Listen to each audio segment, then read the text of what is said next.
Assalamualaikum warahmatullahi wabarakatuh. Kembali bersama podcast Koni Jawara bareng Danis, didampingi Bro Harun, Bro Ugi, Bro Hendra dan Bro Randi. Dalam kesempatan video kali ini saya bersama narasumber seorang atlet catur Kabupaten Subang bersama Aditya Muhammad Hidayat. Apa kabar? Alhamdulillah Adit? baik. Baik. Nah, Adit nih sebagai seorang atlet percasi Persatuan Catur Seluruh Indonesia Kabupaten Subang ya. Ini bergabung sejak tahun berapa, Adit? Kalau bergabung di percasi itu sejak junior, sudah bergabung dari tahun 2014. Dari tahun 2014 Heeh. posisi Adit itu masih pemain junior ya? Iya, Di junior. 2014 ya? 2014. Tapi sekarang udah senior dong. Wah, selamat Dit nih, udah senior nih. Dit, kenapa lo pilih catur? Nggak cabang olahraga lain? Motivasinya apa tuh? Adit pilih catur. Sebenarnya tuh bukan milih sih ya. Cuman Nah, apa nih? Ceritain aja, cuek aja. Cuman awalnya tuh kakak. Ini dia nih, lingkungan nih paling mempengaruhi ya. Kakak itu Kakak seneng catur ya? awalnya diajak turnamen tuh. Terus saya ikut aja gitu kan. Turnamen. Tapi kan sebelum turnamen kan bisa dulu kan. Itu bisa dulu. Ngerti. Nah, sejak ngerti ini Adit dari umur berapa atau sekolah kelas berapa nih? Dari sejak ngerti main catur. Ngerti main catur tuh dari kelas 4 SD. Pantesan ya, Ngertinya cuman ngelangkah-langkah aja dulu gitu. Dipengaruhi oleh kakak ya. Dipengaruhi oleh kakak. Bener-bener terus aja. Nah, sampai ngertinya ini ngerti banget di tahun berapa? Kalau ngerti banget sih baru-baru sekarang karena kan kalau junior masih berantakan aja gitu. Sampai-sampai kakak pede nih bawa Adit ikut turnamen. Nah, ini ceritanya seperti apa? Ceritain nih. Ceritanya tuh awalnya sih nggak mau ikutan dulu tuh, cuman nganter kakak dulu aja. Lihat-lihat aja dulu kakak nganter seperti kakak, apa ya. Dicobain aja, biarin aja, daftarin aja gitu kan. Bener. Di sana kalah tentu saja. Gak apa-apa, pengalaman. Terus kesininya belajar makin lagi, serius ya, karena di turnamen ada motivasi ya, gue harus bisa jadi atlet-atlet yang memiliki talenta yang luar biasa. Pertama juga kan dikasih penghargaan pas Bupati Cup pertama itu. Dikasih penghargaan piala yang buat junior tuh. Jadi termuda lah gitu. Kualifikasi termuda. Waktu Bupati Cup tahun berapa itu? 2000 kira-kira ya? Ya awal-awal belajar 2014 kalau nggak salah. 2014 ya. 2013. Seperti itu ya. Udah bisa ngikutin kejuaraan Bupati Cup ya. Dapat penghargaan pula lagi. Walaupun senang kalah, ya, cuman dapat piala aja gitu. Senang. Jadi di situ Adit makin termotivasi ya. Terus, ketika termotivasi, otomatis kan keyakinan dan kepercayaan otomatis tumbuh cintanya Adit ke cabang olahraga catur ini. Nah, setelah itu Adit diajak gabung dong ke percasi. Iya, diajak gabung. Nah, ceritain dong pengalaman masuk percasinya nih. Nah, waktu masuk percasi tuh pas awal-awal tuh ada sekolah catur yang di mana? Di Disbudpar. Ada. Tapi sebentar, sana nggak lama. Tapi Adit masuk lah ya. Masuk. Benar. Pesertanya tuh 4 kalau nggak salah atau 5. Laki-laki 2 gitu, 3 kan nggak salah. Perempuan 2. Nah, yang ngeguruinya Yudi Supriyadi. Oh iya, Yudi juga berperan ngajarin Aditnya. Kadang juga ke rumah, Bener. dilatihku itu sama Pak Eksa Gunawan. Bener. Nah, ini ada korelasinya hingga Adit menjadi atlet senior nih kan.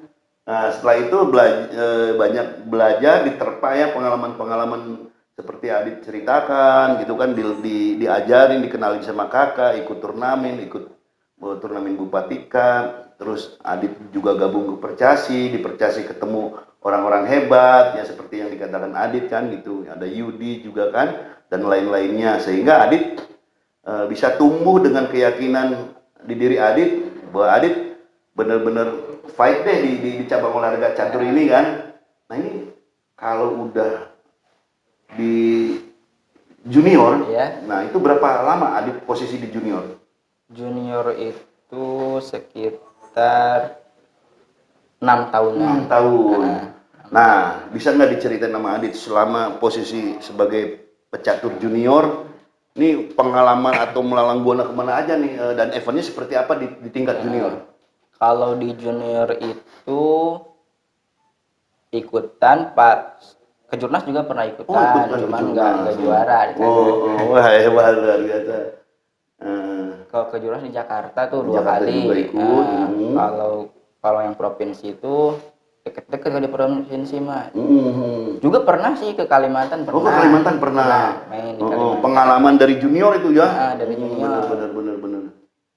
Cuman bukan ngebela ini Iya, karena iya, kan iya. ada saudara di sana. Betul. Jadi Betul. nyobain di sana. Benar-benar ya, itu kan pengalaman lah ya, pengalaman. menimba pengalaman lah gitu kan, karena pengalaman itu guru berharga ya, sehingga dengan pengalaman segudang ini memposisikan Adit naiklah tingkatnya ya dari junior ke senior. Nah dari senior masuk senior tahun berapa nih? Baru-baru tahun 2020. Oh 20. Wah ini posisi udah di senior ya. Nah senior. ini berbeda dong tentunya Iya. ritmenya atau latihannya atau apa-apanya.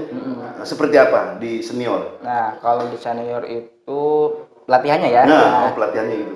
Kalau pelatihan sama guru-gurunya ya sama aja sih sebenarnya kan kalau catur tuh apa pembuka sama-sama aja gitu ya. Cuman kan dilihat dari pengalaman, terus keuletan kita dalam bermain juga. Iya. Kerajinan kita di rumah itu gimana kan? Bener. Dit, pernah nggak lu main catur itu pakai komputer, Dit? Katanya kan sering ya denger gitu kan kalau atlet-atlet catur tuh mainnya pakai komputer. Itu dilakuin juga sama Dit? Iya, dilakuin. Seperti apa sih, Dit? Main catur di komputer itu ada lawannya emang? Nah, kalau di komputer itu tergantung kita mau mainin apa. Kalau kan komputer itu biasanya elo ratingnya juga 3.700 atau 3.800 itu kan Grandmaster juga tidak bisa mengalahkan. Nah, walaupun bagus kalasin nggak akan bisa ngalahin gitu kan ya. Nah, bener. jadi kita lihat langkahnya, dilihat langkahnya itu. Ikutin gimana kalau kesini ya kesini. Bener. Jadi buat nambah-nambah ilmu di situ. Bener. Ini luar biasa artinya pengalaman yang dimiliki Adit terpaan demi terpaan, waktu pengorbanan lah ya, pengorbanan waktu dan lain sebagainya sehingga Adit dipercaya menjadi tim squad Percasi untuk Porprov ke-14 tahun 2022 Jawa Barat, dan kebetulan cabang olahraga catur ini di Subang ya, sebagai tuan rumah. Main di mana tuh nanti, Dit? Main di Dayang Sumbi. Di Dayang Sumbi. Nah, oke, sekarang nih saya mau tanya tentang persiapannya. Nah, ini kan udah fase ke squad tim Porprov nih. Latihannya seperti apa untuk menghadapi Porprov ini, Dit? Latihannya itu sebenarnya lelah, capek, tapi harus dipaksain kan. Semangatnya ini yang terus berkobar ya. Tanpa memikirin lelah, capek, itu udah dilalui aja ya, Dit, demi cita-cita. Nah. Biasanya kan kalau latihan tuh jarang-jarang, paling sehari berapa menit atau berapa, ya minimal banget. Tapi kalau sekarang karena lawannya juga kan berat-berat, ya diusahakan harus tiap menit itu belajar. Terus try in, try outnya kemana aja? Try innya sempat ke Tangerang, cuman qadarullah waktu itu sakit, jadi nggak ikut saya. Kalau yang lain tim pergi berangkat. Terus mulai setelah sehat kembali, aktif kembali mengikuti tryout kemana tryout? Tryout itu ke kemarin tuh baru tuh di Cikampek. Cikampek. Benar-benar ya. Jadi Adit ini kesiapannya sebagai tim squad Porprov Kabupaten Subang di cabang olahraga Percasi ini, di samping try in, try out, terus belajar main di komputer dan lain sebagainya, artinya untuk menambah eh, referensi ya untuk menghadapi tim-tim lawan Adit. Nah, terus saya tanya nih, optimis nggak? Nah, insya Allah Nah, optimis. gitu dong. Harus optimis, ya kan? Nah, terus harapan Adit di Polpap seperti apa? Ya. Khususnya di nomor perorangan putra ya? Nah, seperti apa? Ya harapannya minimal perak lah minimal. Ya kalau bisa semuanya Mas ya, kategorinya Mas, ya, gitu. bisa. Tapi optimis lah Mas ya, Optimis, dan berikhtiar, berusaha, jangan lupa Iya. berdoa kepada Allah agar apa yang diharapkan dan dicita-citakan Adit untuk raihan medali emas di perorangan putra ini bisa mempersembahkan medali emas untuk kontingen Kabupaten Subang. Nah ini berapa nomor di perorangan putra tuh ada apa-apa aja sih? Kalau di Kelasnya? perorangan putra itu ada kelas catur standar, waktunya 1,5 jam tuh. Yang kedua ada catur cepat, Oh, catur cepat. 25 menit biasanya. Dan yang terakhir kilat, Kilat. 5 menit gitu. Berarti artinya Adit mengikuti Porprov di nomor perorangan putra, ada kelas standar, ada kelas cepat, ada kelas Kilat. kilat. Nah ini ketiga-tiganya dilatih terus sama Adit, latihan terus. Iya. Cepatnya, standarnya gitu kan. Seperti apa sih perbedaan antara standar, cepat sama kilat? Nah biar pemirsa podcast Kurni Jawara tahu nih bahwa catur standar seperti apa, catur kilat seperti apa, catur cepat seperti apa. Kalau catur standar itu kan sesuai namanya ya standar gitu. Jadi lama gitu mikirnya 1,5 jam. Oh, gitu benar. Gini ya jadi. Jadi terserah malamnya mau gimana ya lama juga nggak masalah gitu. Yang penting waktu kan 1,5 jam tuh bisa dimanfaatkan. Nah, bisa dimanfaatkan itu benar-benar. Kalau catur cepat sendiri lebih cepat 25 menit. 25 menit kan lumayan lah setengah jam. Itu durasinya untuk kelas cepat setengah jam. Setengah jam. 30 menit ya. Jadi kalau di sana nggak usah nulis notasi karena catur cepat biasanya. Oh, kalau yang standar itu nulis notasi. Kalau catur standar Oh, nulis itu suka ditulis disodorkan gitu ya. nanti kalau akhir nanti disodorkan. Tapi kalau di cepat itu enggak pakai lagi itu. Enggak. Jadi Khusus berpikir aja itu. Terus kalau kilat seperti apa? Nah, kalau kilat lebih tantangannya lebih berat lagi kan. Walaupun Itu kilat itu lebih cepat dari cepat. Oh, berarti durasi waktunya berapa yang kilat? 5 menit. Gila. Jadi walaupun partai menang, walaupun kalaupun kalah waktu itu tetap kalah. Jadi tantangannya itu ada yang kilat partai ya. yang kilat ya. Nah, sekarang saya mau tanya, ini kilat nih. Ini kilat kan 30 menit. Kilat 5 menit. Cepat 30 menit. Nah, dari standar kan tadi ada 1,5 jam. Ini agak santai berpikir.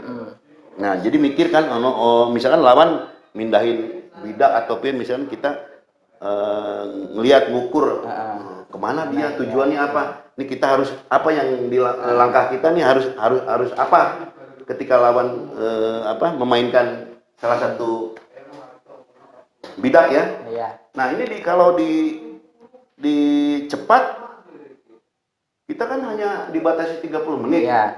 Nah, ini ketika lawan ngasih ngumpan, kita mikirnya seperti apa sih, Dit? Nah, iya itu. Mikirnya itu supaya cepet lagi gitu. Nah, itu justru permainan kita belajar di komputer tuh kayak gitu. Jadi kalau kita hafal langkah di komputer kayak gitu, jadi kita bisa cepet nggak usah berpikir lagi gitu. Oh gitu, benar-benar. Nah, itu cepat. Ini kilat ini kayak apa lagi? Kilat apa lagi? Nah, seperti apa ini kalau kilat? Bayangannya seperti apa kalau lawan majuin bidak misal. Nah, kita gimana? Kita nggak bisa mikir panjang kan? Kita harus hafal di kepala. Dia hafalnya apa? Pembukaannya, Kak. Kan dalam catur itu ada opening, ada jurus lah gitu ada skillnya gitu kan. Nah, kalau dia ngulurin apa, kita harus langkahkan. Kemudian contoh realnya seperti apa? Contoh real dikit aja. Contoh D4 kita keluarin D5 misalnya atau kuda F6 gitu. Jadi langsung dilangkah karena kita sudah hafal gitu kan langkahnya. Bener luar biasa ini. Tapi yakinlah Adit ya, Insya Allah yakin. Berikhtiar, berusaha, berupaya dan berdoa ya Dit ya. Mudah-mudahan apa yang dicita-citakan oleh Pengcap Percasi Kabupaten Subang, dukungan terhadap Adit khususnya di perorangan putra, mudah-mudahan raihan medali emas dapat diraih oleh Adit ya untuk dipersembahkan ke kontingen Kabupaten Subang. Dit, terima kasih Dit. Ya, Pak. Luar biasa, kita cerita nih nggak bisa 1 jam 2 jam. Saya pengen ngegali istilah catur, standar, cepat dan kilat nih. Masalahnya kan kalau standar oke lah, udah ngerti umum gitu kan. Di kilat aja udah di cepat aja dikasih cuma 30 menit. Ini kadang-kadang kan kita apalagi di kilat cuma 5 menit. Nah, ini kan luar biasa kan gitu kan. Cuman karena keterbatasan waktu, tapi minimal pemirsa podcast Jawara Poni Kabupaten Subang udah paham bagaimana Adit nanti bisa berkompetisi di Porprov 14 tahun 2022 di Kabupaten Subang yang akan diselenggarakan di Ciater ya Dit ya. Nah, mohon doa restunya dari semua pihak, dari khususnya dari masyarakat Subang agar Adit di Porprov Percasi nomor perorangan putra dapat meraih medali emas. Mudah-mudahan dalam keadaan prima dan sehat pada saatnya, dan mudah-mudahan Adit dapat meribas semua lawan-lawannya dan meraih medali emas. Terima kasih atas perhatiannya. Assalamualaikum warahmatullahi wabarakatuh.